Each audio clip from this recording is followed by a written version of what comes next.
Hey traders, welcome. So today's video is going to be a very excited. Not just because of we are continuing our series called indicator versus price action, but our selection of indicator. The indicator is RSI, Relative Strength Index. आप सभी ने इसका नाम सुना होगा और there are lot of myth, lot of conspiracy regarding this indicator. So let us discuss all these things in a proper manner without making a much delay. Have a look here. So simply, what is RSI and how it is used? सबसे पहले आप जाइए indicator के section में और यहाँ पर RSI type कीजिए। तो कुछ इस तरह दिखता है RSI indicator, look like this. Okay, ये RSI की 70 की लेंथ होती है और ये होती है 30 की लेंथ। अब ये कहा जाता है कि जब कभी भी प्राइस 70 से अबव चली जाती है तो उस जोन को हमेशा ओवरबॉट जोन कहा जाता है। क्या कहा जाता है? Overbought zone. और जब अगर प्राइस RSI के 30 लेवल से नीचे चली जाती है तो उसको ओवरसोल्ड जोन कहा जाता है। सो ओवरसोल्ड जोन में आपको हमेशा अपनी बाय की पोजीशन को बनाना होता है और जो ओवरबॉट जोन रहा है उसमें आपको सेल की पोजीशन को बनाना होता है, ऐसा कहा जाता है। ओके, तो कुछ एग्जांपल्स को लेते हैं ट्रेडर्स एंड देन इसको डिस्क्राइब करते हैं कि कैसे ये काम करता है या फिर इस मेथड से ये काम करता है कि नहीं करता है। सो ट्रेडर्स, मैंने कुछ एग्जांपल्स को ड्रॉ किया है और अब उसका एनालिसिस करते हैं। लाइक यहाँ पर आप देख सकते हो कि यहाँ पर एक ओवरबॉट जोन बना हुआ है। यहाँ पर आप देख सकते हो इस प्राइस के पास में यहाँ पर एक ओवरबॉट जोन है और प्राइस ने सिंपली उस चीज़ को फॉलो भी किया है कि जब 70 के अबव प्राइस गई है तो इसने प्राइस ने फॉल भी किया, एक अच्छा फॉल है। तो इस केस में मान सकते हैं कि एक अच्छा पोटेंशियल या फिर आप कह सकते हैं अच्छा रिटर्न दिया है। तो इसी केस में अगर हम नेक्स्ट वाले एग्जांपल में देखते हैं तो आप देखोगे कि यहाँ पर प्राइस ने ज़रूर 70 के लेवल को फॉलो किया, लेकिन अगर आपने यहाँ पर सेल किया होता तो आपको कुछ ही प्रकार का रिस्क रिवॉर्ड रेशियो नहीं मिलता, इवन आपका स्टॉप लॉस पक्का हिट होता।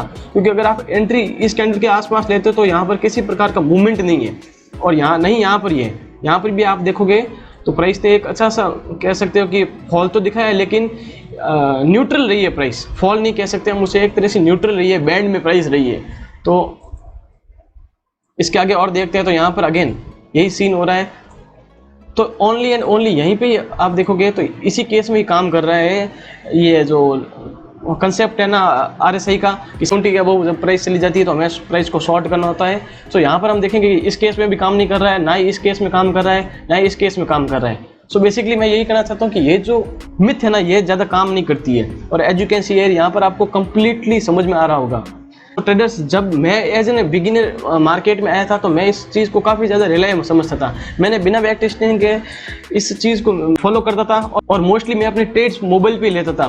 तो अपने जो भी RSI का हाई लेवल होता है उसमें मैं मनी कंट्रोल या फिर किसी और इंडिकेटर्स का यूज़ करता था। उसमें देखता था कि जो कि RSI की इस स्टॉक की प्राइस है 80 से अबव है तो हम इस को शॉर्ट कर सकते हैं। तो मैंने उस समय काफ़ी बार ऐसे इस मेथड को यूज़ किया और अपना पैसा भी लूज किए हैं। लेकिन जब मैंने इसमें प्रॉपर बैक टेस्टिंग की तो मुझे एक काफ़ी अलग तरह का एक्सपीरियंस मिला है। सो इवेंचुअली ट्रेडर्स, मैं यही कहना चाहता हूँ कि यहाँ पर ये मेथड काम नहीं कर रहा है। अगर हम कुछ ओवरबॉट जोन के एग्जांपल ले, लाइक यहाँ पर हम देखेंगे ना तो यहाँ पर एक काम कर रहा है। ओके, यहाँ पर आया बहुत अच्छे से काम कर रहा है। यहाँ पर भी एक प्रॉब्लम है कि ट्रेडर्स आपको एक सर्टेन प्राइस नहीं कहती। जैसे कि यहाँ पर कहा जाता है कि 30 के जब भी प्राइस नीचे चली जाए तब आपको शॉर्ट करना चाहिए। अगर हमने यहाँ शॉर्ट किया होता तो प्राइस इसके बाद में भी फॉल हुई है, आप देख सकते हो। इसके बाद में भी यहाँ पर अगर हमने 25 की अगर प्राइस होती तो उस समय अगर हम बाय करते तो उसके बाद में भी प्राइस नीचे चली गई है। तो कभी कभी हम अपना स्टॉप लॉस काफ़ी छोटा रखते हैं as per the day trading perspective. उस समय हमारा स्टॉप लॉस होने के हिट होने के चांसेस काफ़ी ज़्यादा हो जाते हैं। सो हम इस मेथड को एक्सटेंसिवली यूज़ नहीं कर सकते। एक दो और एग्जाम्पल देखें ट्रेडर्स, तो यहाँ पर अगेन यहाँ पर आप देखोगे तो वही चीज़ हो रही है कि यहाँ पर प्राइस ने एक न्यूट्रल सा मोमेंटम तो दिया लेकिन एक बैंड में प्राइस चली गई और फिर अगेन उसी मेथड को यूज कर रही है। सो अल्टीमेटली ट्रेडर्स, मैं आपको यही कहना चाहता हूँ कि यह चीज़ काम बिल्कुल भी नहीं करती है in the market. Never believe कि अगर आपके पास 70 के अबव RSI का किसी प्रकार का लेवल आ रहा है तो आप सेल कर सकते हो, या फिर 30 के नीचे लेवल आ रहा है तो आप इसको बाय कर सकते हो। Not at all, never use this method. So traders एक और मिथ जो कि मैंने काफ़ी बार देखी है कि ट्रेडर्स एक करते हैं और यूट्यूब वीडियोस में भी देखी है, उसमें बताया जाता है कि एक प्रकार की ये यहाँ पर जो RSI होता है उसमें आप एक ट्रेंड लाइन बना सकते हो और जब कभी इस ट्रेंड लाइन का ब्रेकआउट होता है तो आप उसमें ट्रेड कर सकते हो। ये भी कंप्लीटली फॉल्स थिंक है जिसको हम अभी इसी वक्त प्रूव करने वाले हैं। सो इसके भी कुछ एग्जांपल्स लेते हैं और इसको प्रूव करते हैं कि ये भी एक तरह से फॉल्स थिंक कैसे है। Look at this example traders, यहाँ पर आप देखोगे तो मैंने यहाँ पर कुछ ट्रेंड लाइंस को ड्रॉ कर रखा है on the basis of RSI। ये भी काफ़ी जगह बताया जाता है कि इसका यूज़ काफ़ी अच्छा होता है, तो इसका भी हम एनालिसिस कर लेते हैं। सो फर्स्ट ऑफ ऑल यहाँ पर देखोगे तो यहाँ पर इसने एक ब्रेकआउट दिया है एज यू कैन सी है, लेकिन यहाँ पर किसी प्रकार का भी ब्रेकआउट नहीं आया है। ओके, सो काफ़ी ज़्यादा ऐसे ट्रेडर्स होते हैं जो ये बताते हैं कि RSI का ब्रेकआउट लो, ब्रेकआउट के बेसिस पे आप ट्रेड करो, आपको काफ़ी अच्छे रिटर्न्स मिलेंगे। लेकिन इस केस में ऐसा कुछ नहीं हो रहा है। अगर इस केस में देखोगे तो आप यहाँ पर हमें अच्छे से आप कह सकते हो कि एक ट्रेंड लाइन का ब्रेकआउट मिला है, तो ये चीज़ तो क्रॉस है, लेकिन ये चीज़ काम किया इसने। ओके, और इसने अच्छा रिटर्न भी दिया, मान लेते हैं। और अगेन इसको देखोगे यहाँ पर इस एक प्रकार का फॉल्स ब्रेकआउट दिया, लेकिन अगर आप ट्रेंड लाइन को ड्रॉ करते हो तो यहाँ पर ऐसी किसी भी प्रकार की एक स्लो ट्रेंड लाइन बन ही नहीं रही है as you can see here. So अब इसको आप न्यूट्रल मान सकते हो, क्योंकि इस चीज़ को आप न्यूट्रल मान सकते हो क्योंकि इसने ब्रेकआउट तो यहाँ पर फॉल्स दिया है अकॉर्डिंग टू दिस, लेकिन प्राइस ने ज़रूर एक तरह से राइज दिखाया है। सो आप इसको एक न्यूट्रल मान सकते हो इस एग्जाम्पल को। अगर हम नेक्स्ट वन पे चलें, इस केस में कुछ इस तरह से यहाँ पर ट्रेंड लाइन बढ़ रही है, लेकिन अगेन यहाँ पर आप देखोगे तो ये इस प्रकार की तो काफ़ी ज़्यादा स्टीप ट्रेंड लाइन है और यहाँ पर किसी प्रकार का रिटर्न नहीं मिला है। अगेन ये एक तरह का फॉल्स ब्रेकआउट है अकॉर्डिंग टू दिस, ठीक है ना। और इसके अगर आगे चलें तो यहाँ अगेन ग्रेट, यहाँ पर ब्रेकआउट दिया है और आप यहाँ पर कह सकते हो कि एक अच्छा रिटर्न भी आया है, लेकिन इस केस में आपको ट्रेड करना काफ़ी ज़्यादा रिस्की होता है, क्योंकि आप देखोगे तो यहाँ पर एक ट्रेंड है ना बुलिश है, यहाँ हाई बनाया, देन ये देखो जब कभी भी ट्रेंड, आपने ये काफ़ी बार कोट सुना होगा कि trend is your friend, never trade against the trade, never trade against the trend. ये कोट आपने काफ़ी ज़्यादा बार सुना होगा। इस केस में इनको ट्रेड करना काफ़ी ज़्यादा रिस्की होता है। सो बेसिकली मैं इस ट्रेड को अवॉइड करूँगा, लेकिन इस फॉर्मेशन के हिसाब से इसने अच्छा काम किया है। सो नेक्स्ट वन, इस एग्जाम्पल पे चल रहे हैं इस केस में। तो अगेन यहाँ पर एक ब्रेकआउट तो कैंडल्स ने यहाँ पर दिया है, लगभग यहाँ पर दिया है, तो यहाँ इस केस में यहाँ पे, लेकिन अगर यहाँ पर देखोगे तो इसने कम्प्लीटली ब्रेकआउट दिया है, लेकिन अकॉर्डिंग टू ट्रेंड लाइन ये एक तरह का फेल्स ब्रेकआउट है।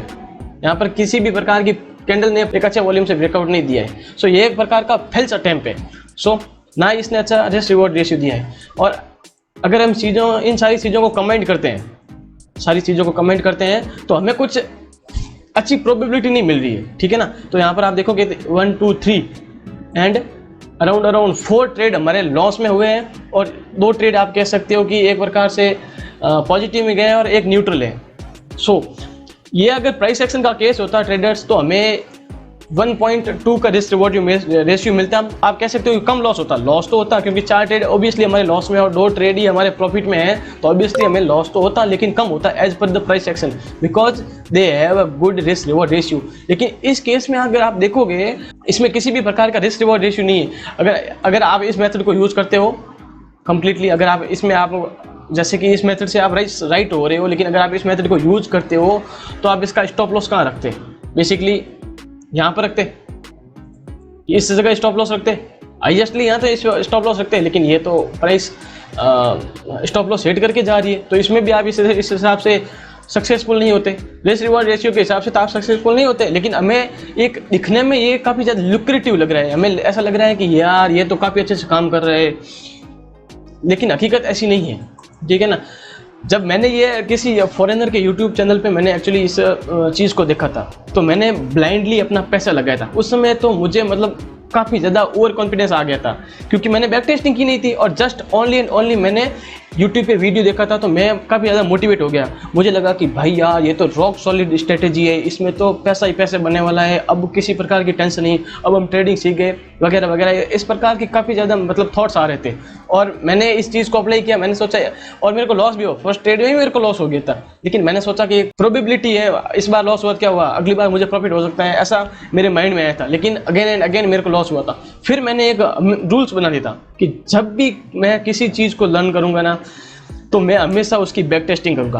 भले ही मैं आपको कह रहा हूँ नेवर बिलीव इन मी, अगर आप इस चीज़ को खुद बैक टेस्ट करो, मैं कह रहा हूँ उस पर बिलीव मत करो, आप खुद जाके मार्केट में इस चीज़ को बैक टेस्ट करो, तो आपको एक अच्छे रिटर्न मीन्स एक सेल्फ कॉन्फिडेंस आएगा।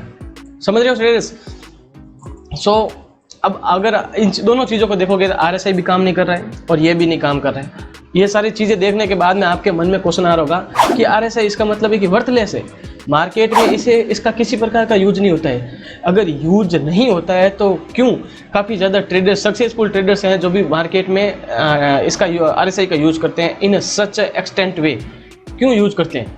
सो इसका आंसर है यस, यूज तो है RSI का, लेकिन कोई भी इस तरह से यूज नहीं करता है। उसका यूज होता है एज पर द डाइवर्जेंस, जो कि मेरा एक काफ़ी ज़्यादा फेवरेट टॉपिक है। और इस टॉपिक के बारे में हम बात करेंगे अपने नेक्स्ट वीडियो में, क्योंकि ये वीडियो काफ़ी ज़्यादा लंबा हो गया है। और उसमें मैं आपको फिबोनाची और डाइवर्जेंस दोनों चीज़ों को एक साथ बताऊंगा और बहुत ही अच्छे तरीके से बताने वाला हूं, क्योंकि मैं फिबोनाची और डाइवर्जेंस दोनों को काफ़ी ज़्यादा सपोर्ट करता हूं, काफ़ी ज़्यादा सहूलियत देता हूं, और उन्होंने मुझे ओवर द टाइम पीरियड काफ़ी ज़्यादा अच्छे रिटर्न्स दिए हैं। सो मैं इस चीज़ को आपको नेक्स्ट वीडियो में बताने वाला हूँ in a very good manner.